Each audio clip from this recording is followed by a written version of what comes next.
Antes da gente orar e ler a Bíblia, antes de você abrir a Bíblia, deixa eu falar um pouquinho aqui. Nós estamos fazendo uma série sobre a graça de Deus.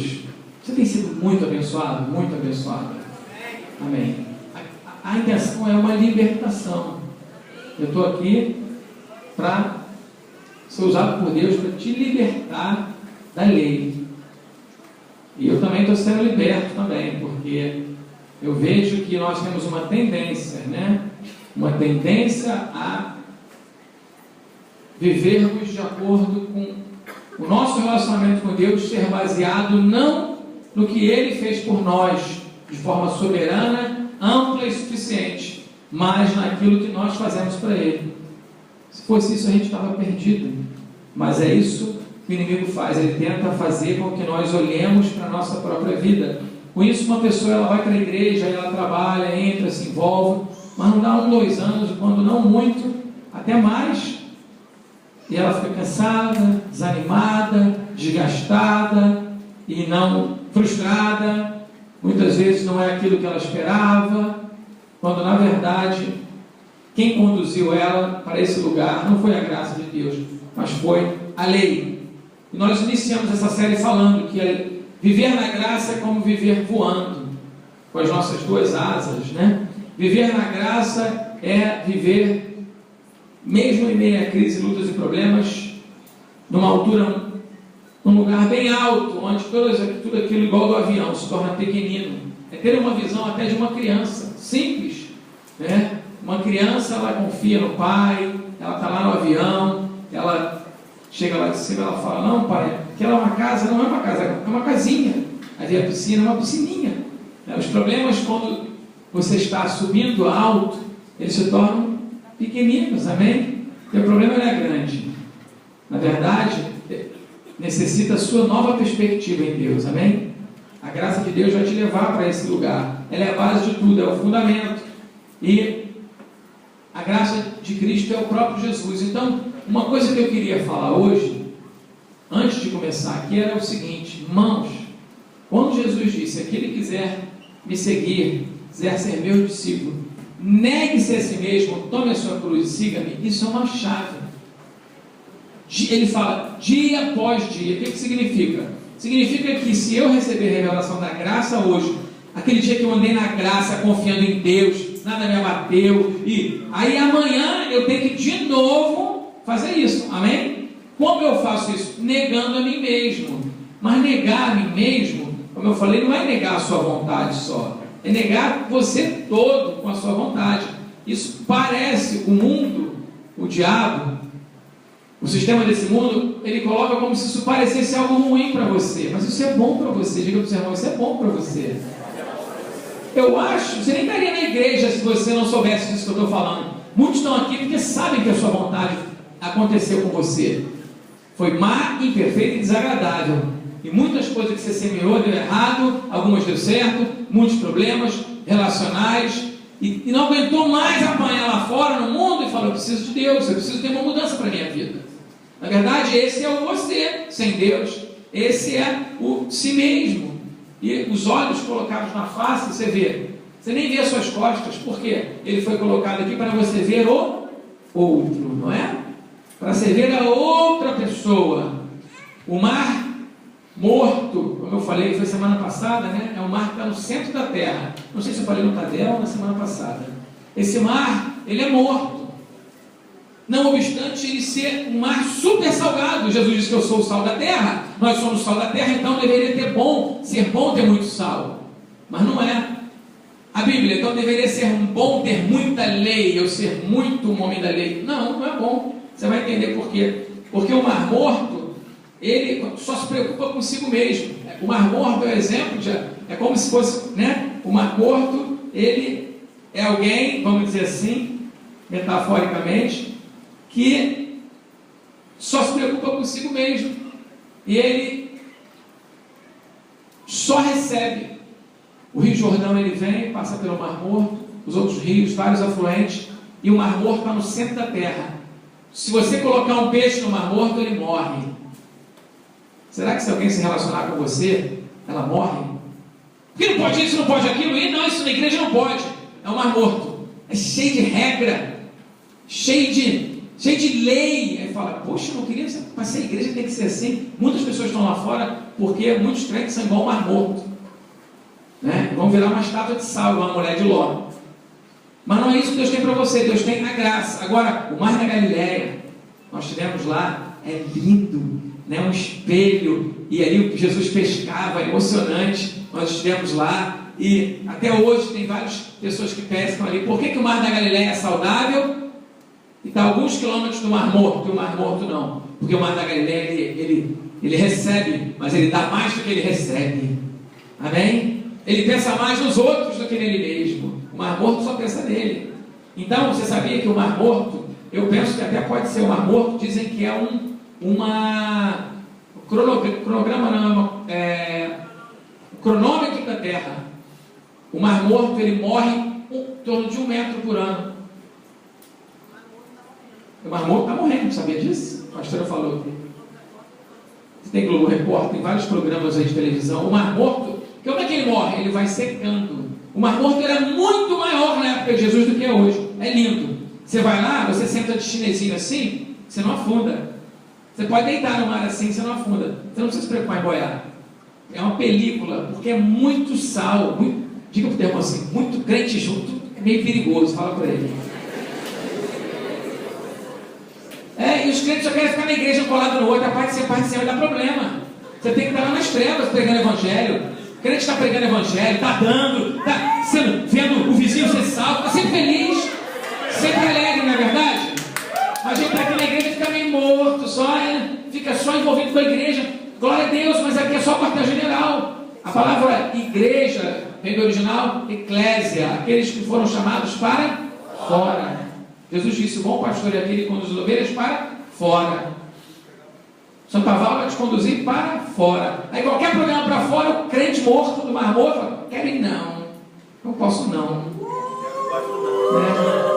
Vou me cansar, é perigoso. Que horas é? 5? Ih, acabou o horário de verão, vai começar a escurecer. Só consegue ficar aqui nessa caixa aqui. Fala para o irmão, larga de ser Mar Morto, irmão. Você tem tanta coisa boa para dar, amém? Você precisa estar brilhando lá. Então você precisa estar voando, né? Você tem que estar avançando. Existe uma promessa. Semana passada nós vimos a diferença da lei e da graça. Uma doença que a igreja de Gálatas estava vivendo. Uma doença, Paulo chegou a chamar insensatos. Falou para ele, vocês são estúpidos. Porque no trânsito ninguém dá uma fechada no outro, o cara fala, insensato. Já viu isso acontecer? Você é muito insensato. Então essa é uma forma aqui bonita, né? Paulo está dizendo, estúpido. Você misturou a lei com a graça, e a graça com a lei, essa mistura não vai dar certo. Agora estamos na graça, vivendo pela graça, né? E não adianta seu comportamento bom, bonitinho. Se você está na lei, você está pior do que aquele que tem um mau comportamento, mas que vive na graça. Porque nós vimos semana passada, estou recapitulando, que é melhor, não é pior ter uma doutrina errada do que um comportamento errado.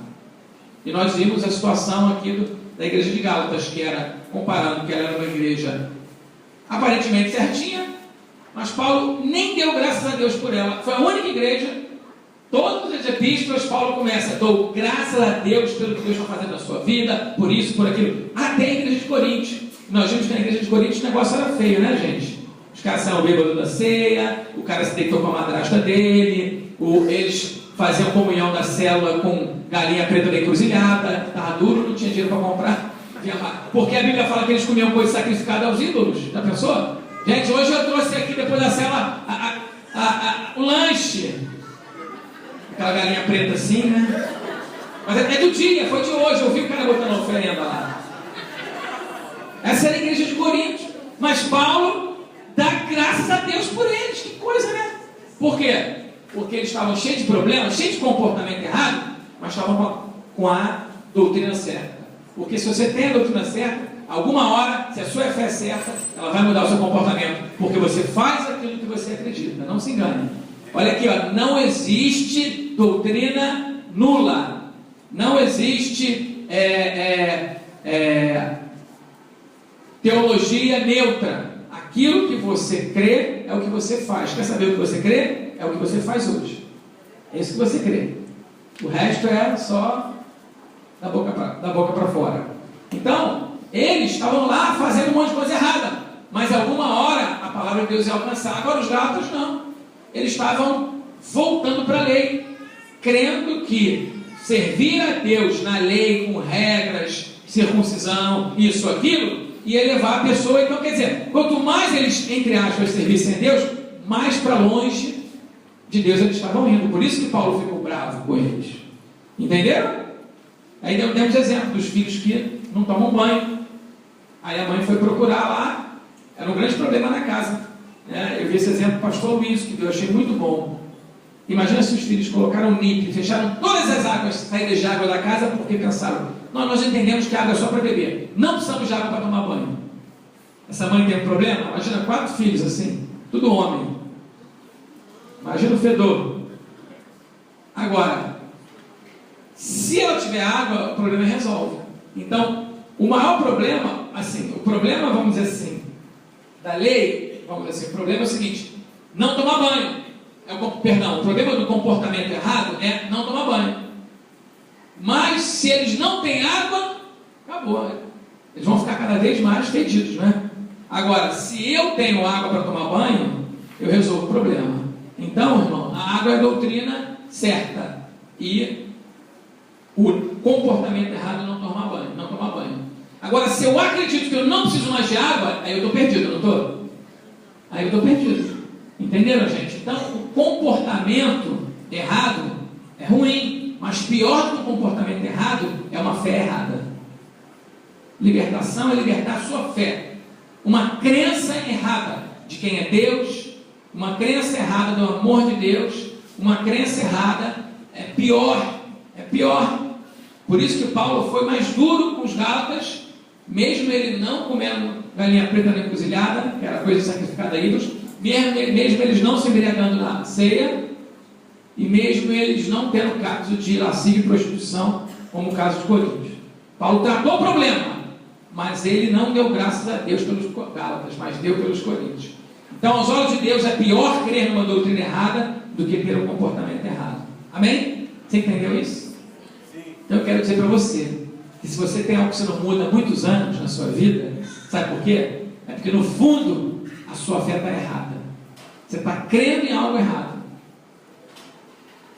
Vou repetir. Se você tem um comportamento muitos anos que não muda, por mais que você já ouviu e tudo, lá no fundo, lá na linguagem relacional, no teu coração, de onde vem tudo que a Bíblia fala, né? O coração procede em todas as coisas. Se tem que guardar alguma coisa, guarde o seu coração, porque dele procede as fontes de vida. Não é só o que você fala, é o que desce para cá, é o que está marcado, é o que te marcou. Lá no fundo, você pode até pensar assim, mas o que você crê no coração é outra coisa, e por isso você faz de acordo com aquilo que está no seu coração. Não muda. Então, libertação, gente, é isso. Porque a pessoa que chega para Jesus e crê na palavra de Deus, crê e assume e nega a si mesma, ela resolve o problema. Ela tem uma reação errada. Ela faz ela reseta o computador, a máquina, né? Instala o programa sem vírus, né? O programa de Jesus. E ela muda tudo. Ela fala, não, isso eu não quero, está na palavra. Ela não fica negociando. Então ela vai ser muito mais bem sucedida. Já tentou reinstalar um programa e várias vezes o vírus volta no computador? Quem já aconteceu isso? Já? Você não aguento mais. Você fala, chega, eu sei que vai se dar mais trabalho, mas eu vou fazer o seguinte, apaga tudo, eu quero tudo de novo, vou reinstalar o programa do zero. Isso tem que fazer. Amém? Não ficar tentando, né? Acaba logo com isso. Então, hoje eu quero falar, nós falamos da diferença entre a lei e a graça. Eu acho que vale a pena a gente repetir essas frases bem rapidinho. Lei, tudo depende do homem e da sua obediência, mas na graça, tudo depende de Jesus e do que ele realizou na cruz. A lei exige justiça, a graça concede a justiça. A lei diz faça, a graça diz eu faço por você. Amém? Tudo com a lei tem a ver com você olhando para você mesmo, mas tudo sobre a graça tem a ver com você olhando para Jesus. Amém. Olhar para o alto, sereis iluminado. É muito perigoso você crer que a graça te serviu para você ser salvo Daí talvez seja a explicação que muitos dizem, como era bom o primeiro amor, eu me converti e eu fazia as coisas até inconsciente, natural, eu pregava para as pessoas na rua, eu era tudo errado ainda. Hoje eu vi que eu era errado, eu não mudei muita coisa, mudei algumas, Deus estava me mudando, mas eu era feliz. Eu pregava na rua, e eu falava de Jesus, eu topava qualquer coisa, era monte, oração, cela, mas aí depois os anos foi passando, eu perdi o primeiro amor, perdeu nada, sabe o que é? Você misturou a lei com a graça, você se converteu, recebeu a graça, depois ficou na lei. É isso que aconteceu, é isso que acontece. A graça é todo dia. Diga assim comigo, quem está na graça, primeiro amor, é o último amor, e de todo dia. Amém? Diga, estou apaixonado por Jesus. Amém? Então, eu confesso que eu também fiz isso. Então, a gente tem uma tendência, só que Jesus deu a dica. Todo dia eu preciso negar a mim mesmo. Amém? Quando você aceitou Jesus, você se negou. Você recebeu uma graça poderosa. Mas é diário. Por isso a Bíblia diz, desenvolver a vossa salvação com temor e tremor. Todo dia, os teus problemas são porque você está olhando para você. Você está olhando para você. Você está vendo as suas lutas. E Jesus, aquela mulher, aquela viúva, estava olhando para o problema. Eu não tenho nada, eu vou comer, eu vou morrer. E Deus falou, olha para mim, mulher. Olha para o homem de Deus. Olha para Deus. Muda a sua perspectiva. E daqui a uns minutos você vai ver a glória de Deus na sua vida. Amém? E ela, por uma atitude, repara, eu disse que a sua atitude é proveniente da sua fé. Ela teve fé, mesmo que pequena, e teve atitude. Quando ela teve a fé e a atitude, as circunstâncias mudaram. Amém? Não mudou para os outros, mas para ela mudou. 1000 cairão ao teu lado, 10.000 à tua direita, mas tu não será atingido. Amém? Aleluia! Então, hoje, as igrejas não estão pregando lei, mas é uma mistura. É uma mistura, não. Você se converte, você vive pela graça. Foi a graça de Deus. Mas para você ser um servo e ser líder nessa igreja, você vai ter que comer muita farinha, e você vai ter que estudar muito, fazer muitos cursos, e você vai ter que se esforçar muito. Só que, gente, esse esforço, se for humano, você não dá conta. Já experimentou empurrar um barco? Quem aqui já andou de barco, mesmo de madeira? Já ajudou. Até um jet ski pode ser, né? Um barco, hoje em dia tem esse jet ski moderno. É pesado demais. Se empurrar um barco de madeira que esteja com a base na água, não na areia, com a maré baixa, como é que é? É difícil, né? Tem que ter um monte de homem. Mas aí quando a maré sobe, o que você faz? Com o dedinho você dá um toque, vambora. Aquele barco de toneladas. Por quê? Porque é com a graça de Deus, amém? Teu problema não é o barco que está pesado, é a maré que está baixa. Né? Amém? A lei é isso, esse esforço humano, esse cansaço, isso pega todo mundo, gente. Já passei por isso também. Eu posso passar amanhã, só eu decair da graça. Entendeu? Por isso que Jesus ensinou diariamente. Diga comigo, dia após dia. Dia após dia. Segredo. Qual é o segredo, pastor, para andar na graça? A primeira coisa, negar você mesmo. Olha para ele, começa a fazer as coisas dele, começa a se envolver, e ele vai começar a cuidar das suas, amém? Glória a Deus. Enquanto o problema está na sua mão, ele é seu. Quando você dá ele para Deus, então você não pode ficar dizendo, eu estou mal com Deus, Deus está mal comigo, porque a base do relacionamento com Deus não é o que você faz ou deixa de fazer, nem o que você pega e deixa de pecar, mas é o que ele fez com você, amém? Diga, já entendi, pastor. Mas e a ira de Deus?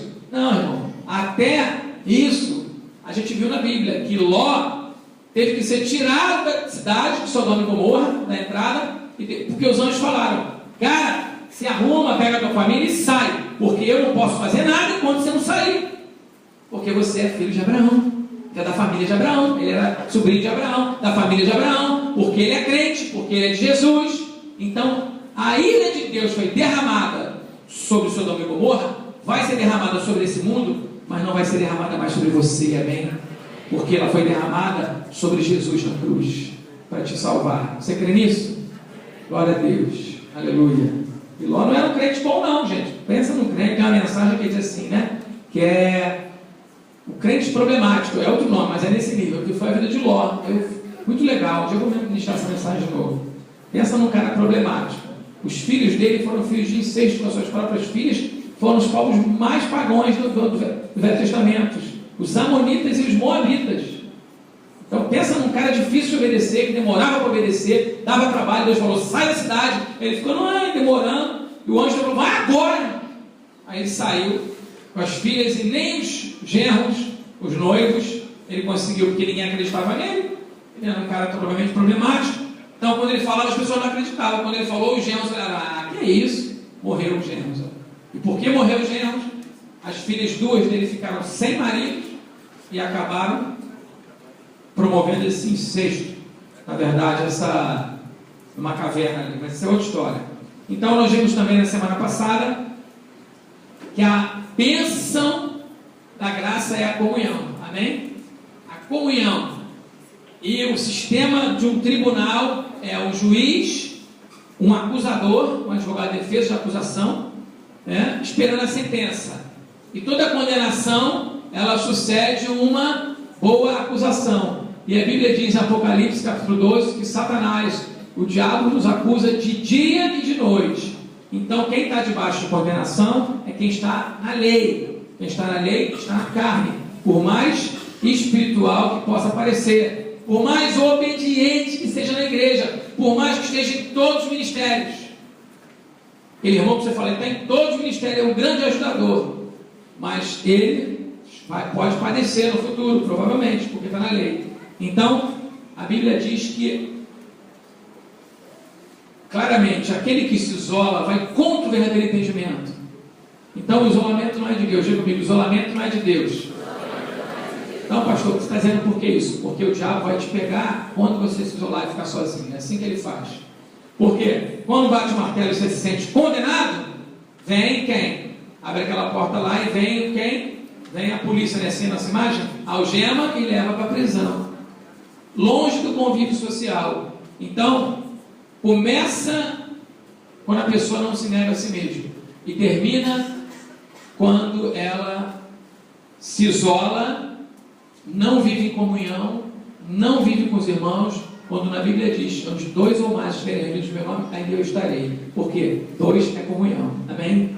Dois eu posso dar. Um eu só posso ser mais morto. Eu comigo mesmo, sozinho. Dois eu já posso abençoar. Amém? Então, onde dois ou mais, o Evangelho não tem nada a ver com você, querido. O Evangelho é para fora. Então, no Salmo 133 diz, quão agradável e bom que vivam unidos, irmãos. Agora sim, vamos ler Romanos capítulo 7, versículo 1. Porque o segredo do aprendizado é a repetição. Então a gente vai ficar repetindo. Eu quero que você leia comigo Romanos 7, melhor ainda está por vir. Versículo, para você dar uma acordada aí, você fica de pé no seu lugar, em reverência à palavra de Deus. Amém? Hoje eu intitulei essa parte dessa série de graça chamada Mortos para a Lei, Vivos pela Graça. Diga comigo, mortos para a lei, vivo pela graça. É a terceira mensagem da série, Romanos capítulo 7, versículo 1 a 6. Fica firme, irmão, ainda tem muita coisa. Diz assim: porventura, ignorais, irmãos, pois falo aos que conhecem a lei, eu também, porque eu creio que vocês leem a Bíblia, que a lei tem domínio sobre o homem toda a sua vida. E até ele faz uma pergunta: porventura ignorais, irmãos, que a lei tem domínio sobre o homem toda a sua vida? Ora, a mulher casada está ligada pela lei ao marido, enquanto ele vive. Mas se o mesmo morrer, desobrigada ficará da lei conjugal, de sorte que será considerada adúltera, se, vivendo ainda o marido, unir-se com outro homem. Porém, se morrer o marido, estará livre da lei, e não será adúltera se contrair novas núpcias. Aqui Paulo está fazendo uma analogia entre a lei e a mulher, na verdade, entre a lei e o marido, e o casamento. Daqui a pouco eu vou explicar.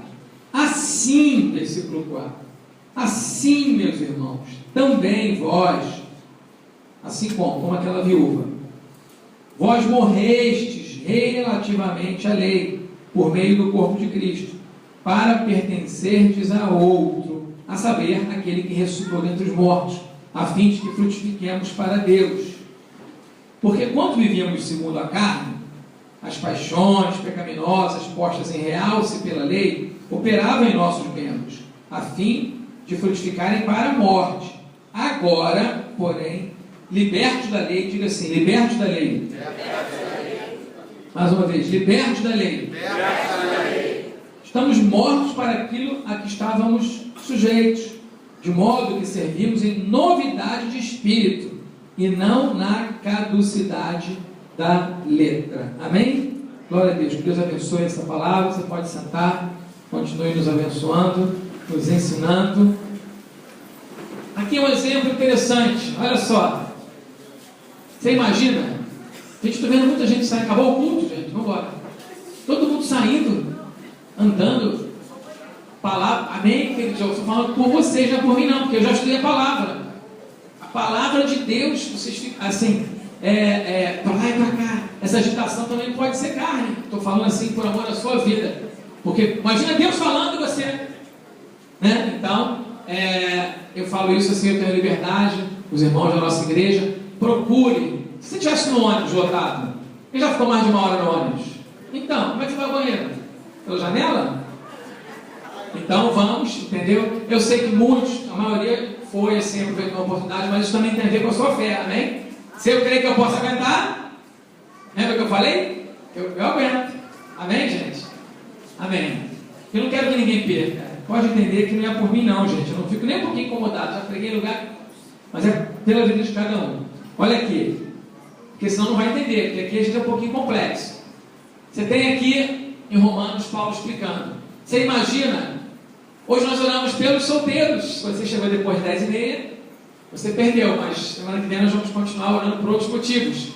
Mas de 10 a 10h30 nós também vamos estar sempre fazendo uma oração específica, né? Então nós oramos pelos solteiros, para que Deus desse realmente o marido, a esposa, e fizemos uma oração assim, com a igreja junta, que isso é tão importante. E quantos solteiros nós temos aqui? Quantos solteiros que não estão noivos, não encontraram ainda, estão esperando no Senhor? Amém. Então essa palavra, eu vou me dirigir a eles um pouquinho, mas na verdade é para todos.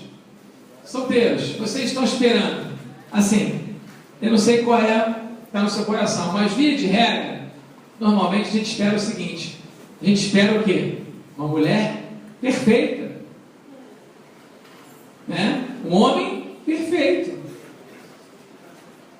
Isso a gente tem que ser honesto, porque quem é que fala assim, não, pastor, eu estou esperando meu marido, tudo bem, se ele for muito educado, muito legal, um bom cristão, ele pode ser assim, totalmente largado no corpo, não precisa usar desodorante, tá ótimo, bem gordo assim, obeso, apesar de mórbida, não, né? Ou então fala assim, pastor, eu quero meu marido, mas assim, ele tem que ser bonitão, fortão, saradão, tipo um chicletão, né?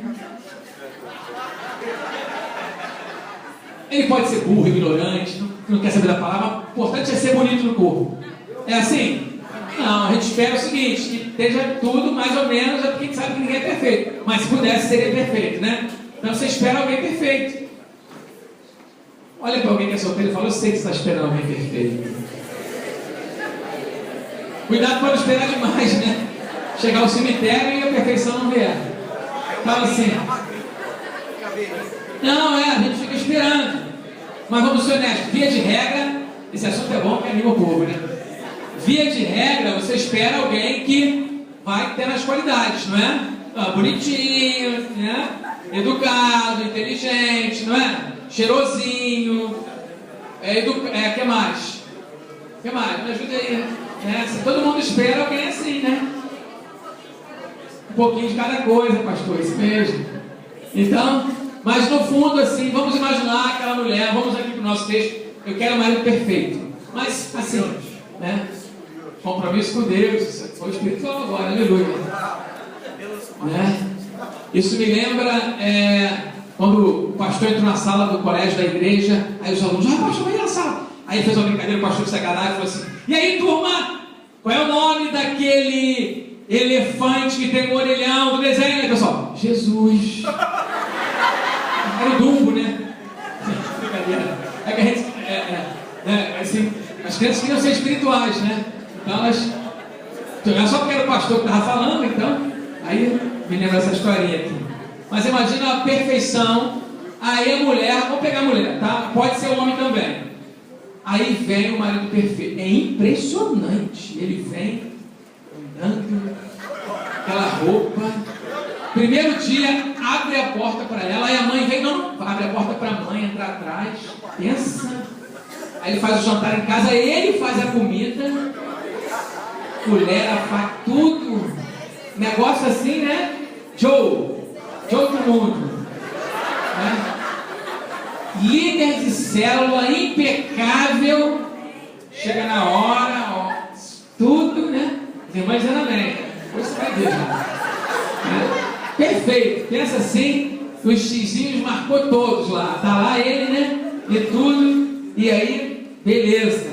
Aí ela fica orando e fala, acho que nem precisa orar. E se eu falar que o pastor pode dizer que não, eu não vou acreditar, porque tem que ser ele. Perfeito. Aí vai o pastor fala, não, realmente, não tem nada que desabone, porque o cara tá perfeito, assim, né? Pensa na pessoa que tudo né, a roupa assim, não tem nada fora. Jesus esqueceu de botar um botão, ele nunca aconteceu isso na vida dele. Então assim, é tudo certinho. Aí agora, aleluia, casou. Ontem eu vi no casamento aqui, né? Então casou. E agora, mulher? Você casou, o perfeito. Tem até filme sobre isso. Agora, você não queria perfeito? E agora? Como é que você acha que você... Ele começa a demandar essa perfeição de quem agora? Dela, né? Como é que é? Sapato não pode ter um arranhão. Ela tem que chegar na hora, vai sair da hora. E se... Ai, 1 minuto se atrasar. Né? Tudo perfeito. Perfeito. Aí ele fala para ela o seguinte, olha só, tudo certinho, horário, limpeza, não pode ter uma xícara de café suja, a louça lavada sempre quando ele chega em casa, roupa impecavelmente passada, porque ele já passa roupa também, ele passa bem, só que ele foi trabalhar e deixou para você passar. Aí ele olha aquela roupa com a marca assim, ele... Como é que vai ser a vida dessa mulher, gente? Diga para mim, uma bênção ou um inferno? Fala para o teu irmão, cuidado, olha para ele e fala, cuidado. Só que agora vem a notícia ruim. Não sei se é ruim ou se é boa, depende do seu ponto de vista. Você não pode separar do cara. Você vai conviver com a perfeição até o final da vida. Não tem como separar, porque casou uma vez só, irmão. Amém? Amém ou amém? Eu não ouvi o amém só. Aleluia. Casou, né? Tem gente que eu orei e falou, pastor, não precisa nem orar mais por mim, eu vou ficar do jeito que eu estou, aleluia. Né? Mas aí, eu não sei se você ora ou não, o cara morre. Morreu. Essa foi boa, gostei. Aleluia, foi tarde. Mas foi você que escolheu, não você, eu digo assim. Né? Eu não sei nem se Deus está falando contigo agora. Mas foi você que escolheu. Você entende que a gente não sabe nem escolher? Está entendendo, gente? É impressionante o negócio, né? Você entende que é uma construção, o relacionamento, né? E aí não pode separar. Mas ele morre, você fica viúva e agora você pode casar de novo. Diga aleluia. Aleluia. Opa, dizer aqui o celular. A viúva está permitido casar de novo. Então pode casar de novo? Pode. Aí ela vai, acha um perfeito e tudo. Ela vai em casa com outro marido que é perfeito. Só que agora esse marido se chama Jesus. Amém? Só que Jesus tem defeito? Ele é perfeito, não é? Perfeito. Até mais do que o outro. E agora? E nunca morre. Eu gostei dessa. Essa foi boa. Quem foi que falou? Profeta aqui. E nunca morre. Muito bom. Diga para o seu irmão, pergunta para ele, e agora? Aí ele chega para a mulher e fala o seguinte, tem que pagar as contas em dia. Tem que ou não tem, gente? Tem que ter roupa passada. Tem que ou não tem? Ué, se chegar toda amarrotada, né? Então, roupa passada. Tem que lavar a louça, a casa limpa, sim ou não? É bênção isso? Não é? Tem que chegar na hora do compromisso? Aliás, minha filha fala que o culto começa às 10h30. Fala para ele agora. Glória a Deus, Deus está falando contigo. E se você quiser ser mais abençoado, chegue 10 horas quando você está orando, amém? Glória a Deus. Mais uma vez assim, 10h30. Aí, isso foi só para aproveitar aqui a deixa, viu? Então Jesus vai requerer tudo isso dela. E agora? E agora? Fala assim, ai meu Deus. Né? Aí ele pega, bota ela sentada e fala, mas eu vou fazer por você. Amém? Glória a Deus. Sabe o que é isso, gente? Isso é a graça de Deus. Amém? Essa é a diferença. A diferença é que aquilo que Deus requer de nós, Ele vai fazer por nós. O que a Bíblia diz? O que a Bíblia diz quando Paulo diz assim, quem faz o trabalho? Romanos 4, 3 e 5. Abre comigo Romanos 4, 3 e 5. Eu até pulei aqui um pouquinho na minha ordem dos meus bolsos aqui. Romanos capítulo 4, 3 e 5. Olha que interessante. Pois, mesmo apóstolo Paulo, que diz a Escritura? Romanos capítulo 4, versículo 3 ao 5. Pois o que diz a Escritura? Abraão creu em Deus, e isso lhe foi imputado para a justiça. Amém? Porque ele creu. Claro, ele creu, mas teve atitudes de sacrificar o seu filho. Ora, ao que trabalha, o salário não é considerado como favor, e sim como dívida. Se eu trabalhei, tenho mais que recebeu o fruto do meu trabalho. Você me deve. Eu trabalhei para você, você me deve. Mas ao que não trabalha, porém crê naquele que justifica o ímpio, estou falando dos seus pecados, também dos meus, a sua fé lhe é atribuída como justiça. O que ele está dizendo? É o seguinte, aquele que trabalha para merecer, está perdido na igreja. Está perdido. Aquele que trabalha para se sentir aceito, aquele que faz, essa pessoa vai mudar de igreja várias vezes, essa pessoa vai ter vários líderes e nunca vai encontrar o marido perfeito. Ela nunca vai encontrar o pastor perfeito, porque ela está considerando como dívida. O outro, a Bíblia diz que ele nem trabalhou, mas só creu, aleluia, sentou igual aquela mulher e falou, você é perfeito, eu creio, eu vou fazer por você. Acredito. Diga assim, eu acredito. Quando eu falo, Deus vai te abençoar com casamento, Deus vai te abençoar com a promoção, eu acredito. Amém? E ela creu, porque a bênção só é bênção se você não merece. Se o seu relacionamento com Deus é baseado no merecimento, isso é muito profundo e muito simples. Talvez alguém esteja dizendo, não pastor, isso é um evangelho que está muito barato. É barato, pastor. Está pregando uma coisa muito barata. Até seu pecado não é barato, querido, ele é de graça. Você não pode fazer nada para comprar isso. Amém? Por mais espiritual que você possa parecer, que você possa achar, ele é de graça. O evangelho, as bênçãos, eu só preciso receber. Amém? Receber. Só preciso receber. Receber, e na verdade, quem recebe, dá. Porque quem ama não nega. Então, receber. Aqui ele diz, que a Bíblia diz que Cristo morreu pelos nossos pecados, aplacou a ira de Deus e a misericórdia de Deus nos alcançou. Então, meritocracia é a mesma coisa que justiça própria, que a Bíblia chama de trapo de imundícia. Trapo de imundícia, os irmãos já sabem o que é, já expliquei, não já sabe? Já sabe? Quem ainda não sabe? O irmão não sabe, vou contar. Trapo de imundícia, hoje existem moldes aderentes. Descartável, Naquela época, o Egito só tem um rio, sabia? Rio Nilo, ele corta o Egito inteiro. Imagina que o cara mora longe da água, em tempos de crise, e a mulher está menstruada e usa aquele pano, aquele trapo para limpar. É isso que é trapo de imundícia. E a Bíblia diz que a nossa justiça própria é como trapo de imundícia. Na verdade é o seguinte, eu fiz uma comparação que é meio radical, mas assim, né?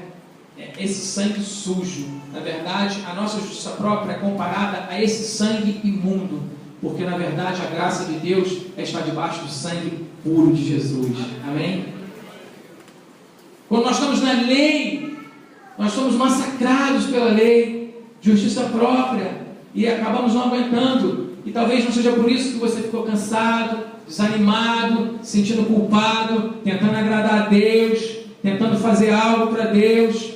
Mas a graça de Deus é algo inconsciente, você faz natural, como eu falei aqui, igual a conversão, é quase que natural, você nem lembra, né? Na verdade, gasolina você só lembra quando está na reserva, né? Você não fica dirigindo lembrando gasolina, ninguém faz isso, porque o carro nem anda sem gasolina. Na verdade, a graça de Deus é a gasolina, é o combustível. Difícil é andar na lei. Na lei você não devia nem sair do lugar, porque é o esforço próprio. Vai ter uma hora que você vai ficar cansado. Então nós vimos até aquele exemplo do pastor, isso foi pregado já tem um tempo, que brigou com a esposa, isso foi real. E ele ligou para o pastor titular, o pastor principal, e falou: pastor, você está em casa? Ele estou. Pastor, olha só, hoje não tem condição de, ligou, acho que cedinho, de pregar no culto hoje, porque a coisa foi feia aqui. Dessa vez a gente brigou, a coisa foi feia aqui. Conta para mim, o pastor perguntou, o pastor presidente. Aí esse pastor auxiliar falou: olha, fizemos isso, rolou até quase que agressão verbal. Aí a gente não dá, pastor. Aí a gente não tem como eu pregar. Aí o pastor, depois de ouvir tudo, ele falou: olha, o negócio é o seguinte, você vai pregar sim. Que isso, pastor? Vai, e eu vou estar lá para ver. E a sua mulher ainda vai pregar no culto da noite. Sabe como é que foi o culto? O pastor subiu assim. Não assim, mas por dentro, né? Eu sou indigno, eu não mereço, Senhor, só pela tua graça. Eu não mereço, nem devia estar aqui, Senhor. Ai, eu não devia, eu não tenho nada de bom em mim. Você acha que isso é uma postura certa ou errada? Eu não tenho nada de bom em mim. Se aconteceu alguma coisa aqui, foi o Senhor. Anula o homem, porque de mim não tem nada. Eu sei quem eu sou, sei quem o Senhor é. Eu só estou pela obediência, pastor. Eu nem merecia estar aqui. Eu sou pela obediência do pastor. Na verdade, nada vai acontecer por mim. Se acontecer alguma coisa aqui é pelo Senhor, porque eu não tenho nada para trabalhar para esses irmãos, porque eu não tenho nada para eles e tudo. E eu vou abrir a sua palavra, eu vou falar. Se eu quiser colocar a palavra na boca, o Senhor coloca, porque eu de mim não tenho nada. Que diminua eu para que tu cresça, né? Não eu, mas Cristo em mim. Cristo em mim, esperança da glória, porque se eu for esperar em mim é uma desgraça. Como é que você acha que foi o culto? Tremendo. Não estou dizendo que você pecar para pregar, não, viu, irmão? Nem galfinhar a esposa com a unha e falar: você deve pregar. Eu estou dizendo que é esse cara aqui, e o pastor lá na frente assim, pastor lindo lá, ouvindo a mensagem. Agora, o outro que chegou, eu fiz tudo certo, eu orei, tudo justiça própria. Eu orei, eu posso, aleluia, eu orei 4 horas ontem. Ouça o que eu vou dizer, eu prefiro que você esteja na graça e olhe 15 minutos, que você olhe 4 horas na lei. Amém? Não, porque se eu não orei, a visão da igreja é orar 1 hora por dia. Se eu não orei 1 hora, eu estou quase no inferno. Isso não é a igreja que fala para você, não, isso é o diabo, querido. A igreja acredita em você, amém? Se a gente pede que você orar 1 hora, eu sei que você pode orar até 2. Mas quando está na lei, não consegue. Entendeu? Eu estou aqui para te libertar da lei. Quando a igreja fala, quando o pastor falou para esse pastor, vai lá, é porque ele acredita nele. Amém? A igreja, a visão da igreja acredita em você. O diabo é que não acredita, o diabo que está tentando te derrubar. Então, na verdade, a maioria do evangelho é o crente conversando com o diabo. Mas quando nunca converse com Satanás, porque quando Sadraque, Mesaque e Abednego estavam lá para ser jogados na fornalha ardente, no Velho Testamento, Nabucodonosor, o rei Nabucodonosor tipifica Satanás, tentou bater um papinho, assim como Pilatos tentou bater um papinho com Jesus e falou: olha só, vamos conversar, você sabe que... Aí eles levantaram e falaram: rei, com a gente nem conversa, qual é o negócio? É para jogar? Joga logo. E foram para a fornalha, foram jogados. Quem eles viram lá na fornalha? O 4º homem de fogo, Jesus. Se você quer andar com Jesus, vai ter hora que você vai falar assim. Vai ter hora não, você sempre tem que falar: Satanás já nem conversa com você. Quando vier o guarda pedindo propina, fala, amigo, é para levar, leva logo. É o que? Qual é a delegacia? Vamos embora. Eu errei, estou errado, vamos embora. Agora a gente está conversando com o inimigo. Quem conversa com Satanás vai se dar muito mal, querido. Sabe? Então, não tem como a gente ficar ali, né, conversando com o inimigo, e ali a gente pega essas coisas como exemplo. Pega que quem está na graça, irmão, tem até força para morrer por Jesus, amém? A graça é o combustível. Pastor, na graça eu não preciso fazer nada, então nem orar. Pelo contrário, quem está na graça, você tem combustível para fazer essas coisas, amém? Um carro com tanque cheio, ele vai mais longe ou um carro com tanque vazio? Tanque cheio, né? Diz que é para você morrer, você vai dar graça. Esse assunto é muito grande, muito vasto. Então, na graça, diga comigo, na graça, quem realmente trabalha é o Senhor. Quem é que faz o trabalho? É o Senhor. Se você pegar também 1 Coríntios, capítulo 15, versículo 10. Se for rápido, você pode abrir. Se não for, olhe comigo aqui. Pela graça de Deus sou o que sou. Paulo diz, a sua graça para comigo não foi vã. Que coisa, né? Antes trabalhei muito mais do que todos eles. Está falando dos apóstolos que andaram com Jesus. Todavia não eu, mas a graça de Deus está comigo. Amém? Então quem tem a graça trabalha ou não trabalha? Trabalha. Quem tem lei se arrasta. Quem está na lei, imagina a perfeição. Quem está na lei, tenta fazer o mais perfeito, acaba fazendo o pior e no final desiste. Quem está na graça, faz o que faz pela graça. Nem sabe quanta coisa poderosa Deus fez através da vida dele. Tem coisas que as pessoas me falam, você falou isso, eu falei, nem lembro. Por quê? Foi a graça de Deus, amém, gente? Para a pessoa, então, às vezes Deus nem nos deixa saber. Por quê? Para que o coração não roube dele. Porque Deus não divide a sua glória com ninguém, amém?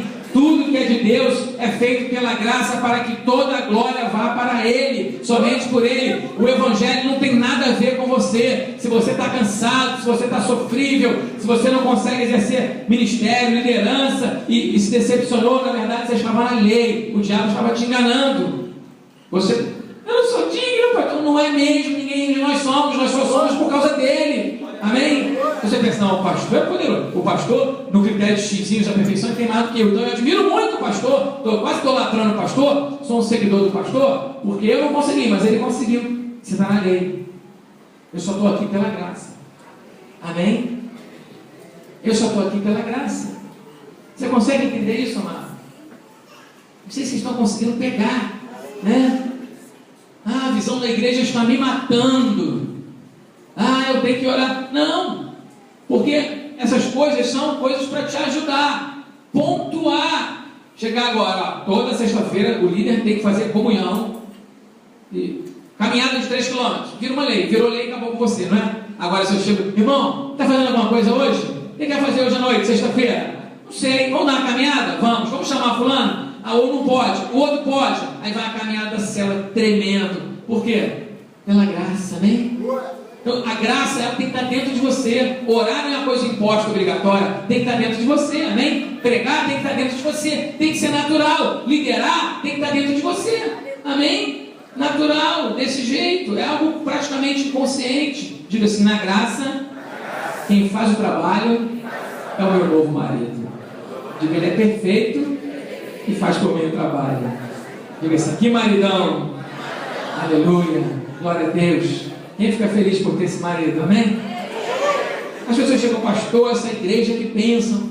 Semana passada veio o irmão que jogou no Botafogo, né? E eu conheci ele de outra igreja, é uma bênção, muito precioso. Alguns irmãos aqui conhecem. Aí ele falou, pastor, eu vou até orar, porque eu estou chegando de viagem, tremendo isso aqui, pô, Deus te usando e tal. Aí eu falo, sabe de nada, isso é a graça de Deus, sabe assim? Então assim, quem olha, né? Claro, a tendência, gente, mas quando você entende a graça, você entende, nivela, você entende que é padrão, é o padrão de Deus. Diga assim, sou o que sou pela graça de Deus. Aí o diabo vem, não, você não está dando fruto, isso é tudo orgulho, isso é orgulho seu. Eu não estou dando fruto, eu tentei tanto, acho que eu saio dessa igreja porque fulano dá fruto, fica se comparando e tal. Olha a lei aí, lei é méritos, né? Aí tem Cada um vira uma jurisprudênciazinha. Você olha, fala, ele tem isso, ele tem, eu não tenho nada, então isso é tudo orgulho seu, porque Deus vai fazer com você na hora que Ele quiser. Amém? Toda inferioridade é uma ponta de uma vara e a outra é o orgulho. Toda pessoa que tem profundo senso de inferioridade é orgulhosa, e toda pessoa orgulhosa tem senso de inferioridade. Tem um senso de inferioridade também. Ela olha à noite aquele deputado que falou, fez, aconteceu, fez plástica e é opressor, aí à noite olha no espelho, aí vem aquela voz, até o Espírito Santo querendo convencer. Pai, nada disso, você sabe quem você é. E daí ele fica assim, aí de repente ele de novo, aquela sábia reflexão vai embora, porque o dia seguinte vem. Então todo orgulhoso, querido, está escondendo uma profunda inferioridade. Na verdade, isso é uma capa para esconder quem essa pessoa é. E eu quero terminar hoje, acho que vai dar tempo, falando sobre o grande conflito neotestamentário. Um dos maiores conflitos bíblicos. Você pode imaginar isso? Abre em Gálatas capítulo 2, versículo 11. Novo Testamento, uma coisa que aconteceu que impactou a igreja. Por que impactou, pastor? Vou explicar. Gálatas capítulo 2, vamos ler só do 11 ao 21, uma leitura um pouquinho grande. Cefas é Pedro, tá, gente? Quando, porém, Cefas veio a Antioquia, Paulo está dizendo, resisti-lhe face a face, porque se tornara repreensível. Com efeito, antes de chegarem alguns da parte de Tiago, comia com os gentios, quando, porém, chegaram, afastou-se e por fim veio apartar-se e temendo os da circuncisão, diga assim, Pedro teve medo. E também os demais judeus dissimularam com ele a ponto de o próprio Barnabé ter se deixado levar pela dissimulação deles. Diga, dissimulação. Quando porém vi que não procediam corretamente, segundo a verdade do Evangelho, diga a verdade do Evangelho. Disse a Cefas é Pedro, viu? Na presença de todos, diga, na presença de todos. Paulo foi repreendido na presença Paulo repreendeu Pedro na presença de todos. Se sendo tu judeu, todo mundo ouvindo, vives como gentio e não como judeu, porque obrigas os gentios a viverem como judeus? Nós, judeus por natureza, e não pecadores dentre os gentios, sabendo, contudo, que o homem não é justificado por obras da e sim mediante a fé em Cristo Jesus. Também temos crido em Cristo Jesus para que fôssemos justificados pela fé em Cristo e não por obras da lei, pois por obras da lei ninguém será justificado. Diga comigo, por obras da lei ninguém será justificado.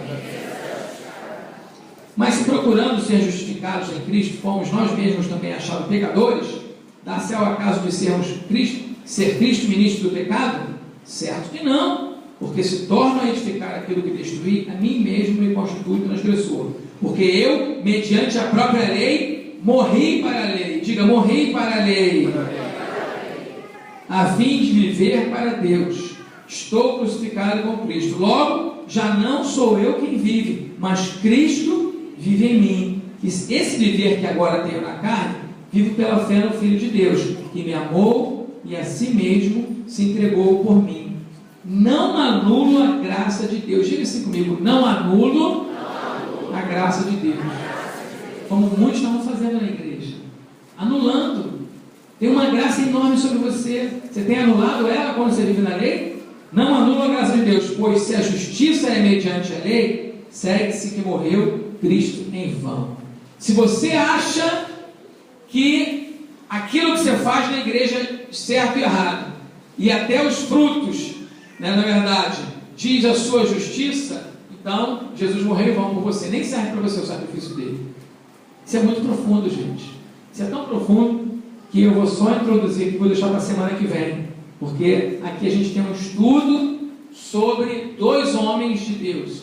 Paulo foi um grande homem de Deus, mas Pedro foi a coluna da igreja também. Quando alguém ela peca publicamente ou erra publicamente, ela tem que ser repreendida publicamente. Se alguém se levantar aqui e falar besteira, se ela não for exortada na mesma hora, todo mundo vai achar que o que ela falou pode ser certo. Sim ou não?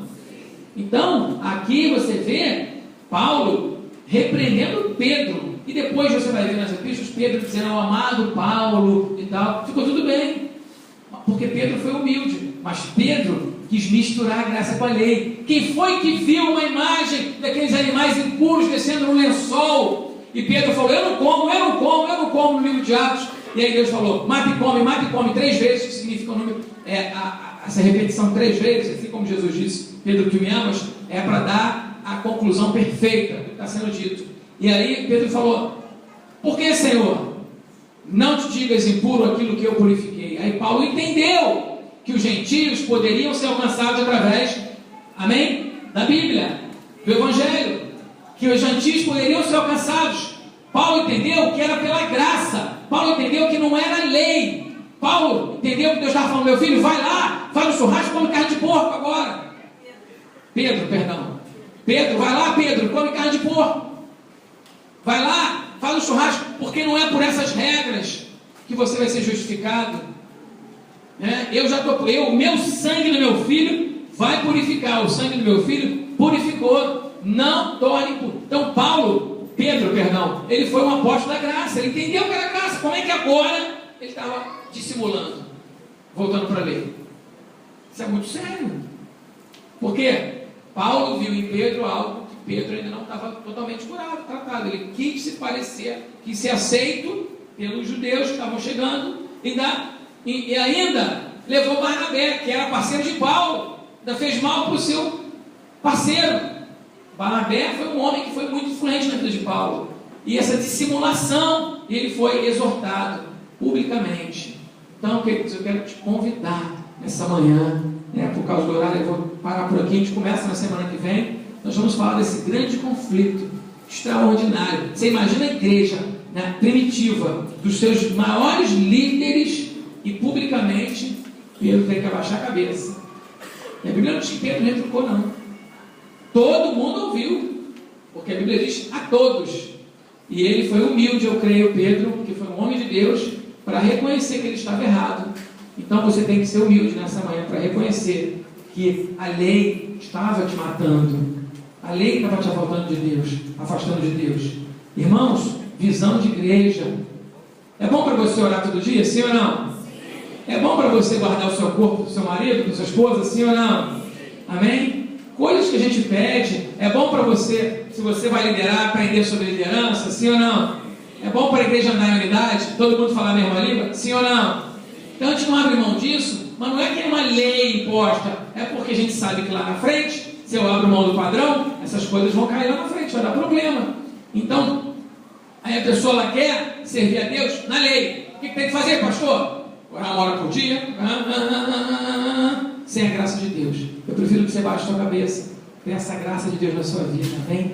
Ele morreu por você, amém? Ele deu a sua vida por você, o sacrifício dele foi perfeito, é perfeito e sempre será. Ele morreu pelos seus pecados que você já cometeu, que talvez você venha cometer hoje, que ainda vai cometer, amém? A Bíblia diz que Jesus foi crucificado antes da fundação do mundo, no mundo espiritual. Ele morreu. Pastor, então agora eu posso pecar? Não, como a Bíblia diz, de forma nenhuma. A lei, ela vem para te mostrar que você está errado. Ela vem mostrar que você está sem Deus. A lei mostra, Então, a graça te liberta da lei. É muito ruim viver uma vida cristã debaixo da lei, negociando as coisas, achando que você vai conseguir o amor de Deus baseado nessas coisas. Abaixa sua cabeça, eu quero orar por você.